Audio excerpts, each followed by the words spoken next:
0. The Fool. Let's go on a little journey together, shall we? Who is the Fat Witch? Hey friends, my name is Anna. I use she, her pronouns. I'm a self-identified fat lady, obviously, and I am also a witch. Duh. I run a small nonprofit organization that provides arts education to my local school district, an even smaller yoga and magic business, and I am currently a PhD student studying women's spirituality at the California Institute of Integral Studies. My summer break is beginning, and I can already tell that I'm going to miss writing regularly. So I'm kicking off this little tarot-centric blog to try to scratch the itch and stay sharp while I wait for my fall semester to start at the end of August. So, what am I going to write about? A fantastic question. I have been writing astrological forecasts, witch school updates, and weekly tarot polls for my Patreon members, and have been loving writing with esoteric tools as foundation. My current plan is to go card by card through the major arcana and see where it takes me. There is much to be said in regard to the tarot, and the art and storytelling lives deep inside my bones and tissue, as I have been divining from playing cards, clouds, and shapes in walls ever since I was teeny tiny. And at this point, I think I have pretty much drawn every card in the deck, so there is much to be said for the experiences we have with this tool. The Fool.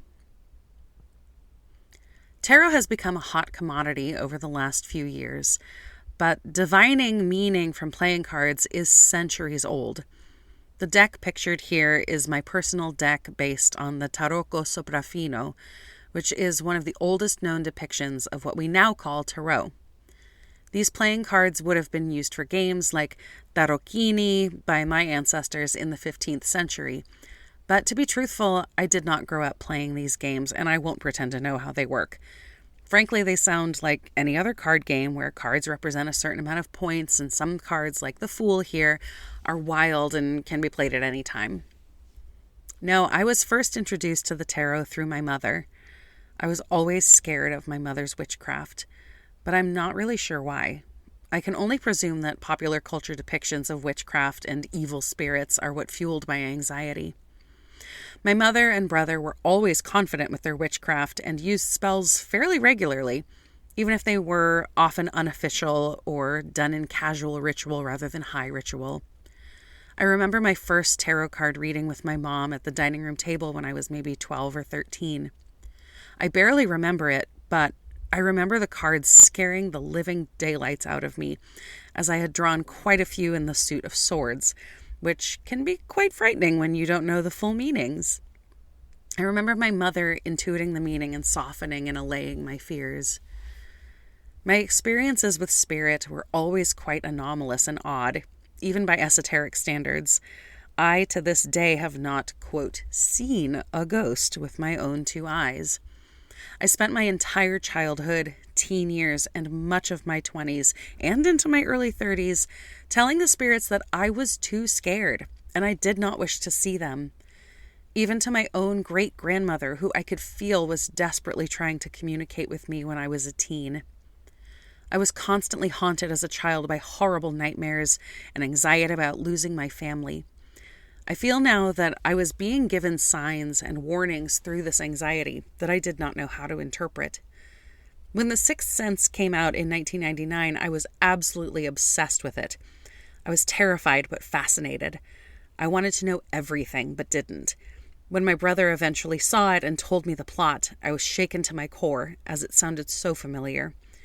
Ghosts use this little boy to try to solve their eternal conflicts? That's a lot of pressure for Haley Joel Osment, who is basically my age, a couple years younger, which meant something at the time. I remember peeking at scenes on cable, trying to watch as much as I could without getting so scared I wouldn't sleep. I did the same thing with Interview with the Vampire and other M. Night Shyamalan movies like Signs and The Happening. I now believe that deep down, I could tell that spirits were trying to communicate with me for similar reasons, and I was too afraid to listen. And now, in my late 30s, I am working to get that access back. I don't have as much fear as I used to. As my therapist has said, all the things I was most afraid of as a kid have now happened to me, so there isn't anything else to be afraid of. Which brings me back to the Fool. The Fool is wandering off into the other world, equipped only with what he can carry in his bindle. The universe, the ancestors, and the spirit guides have all come together to support this little ding-dong on his journey, even though he doesn't know where he's going or probably even why he's leaving.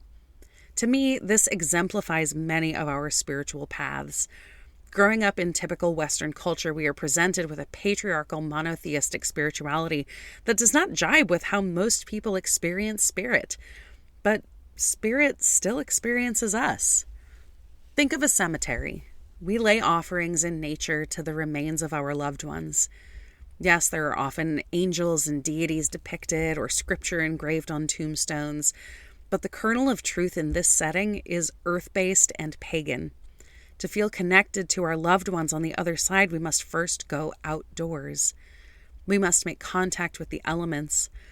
I don't know about you, but the cemetery that my Italian Catholic relatives rest in is incredibly windy year-round and is constantly using sprinklers to keep the grass green. Organic or electric candles are often left as offerings at grave sites, which completes the quartet of elements. And ether is ever present if you stop to listen to the dead's conversations. So come on this path with me as I pack my bindle and maybe even help you pack yours. Let's wander through the cemetery, the other world, the cosmos together and see what we find. I hope you enjoy yourself. I am happy to have you.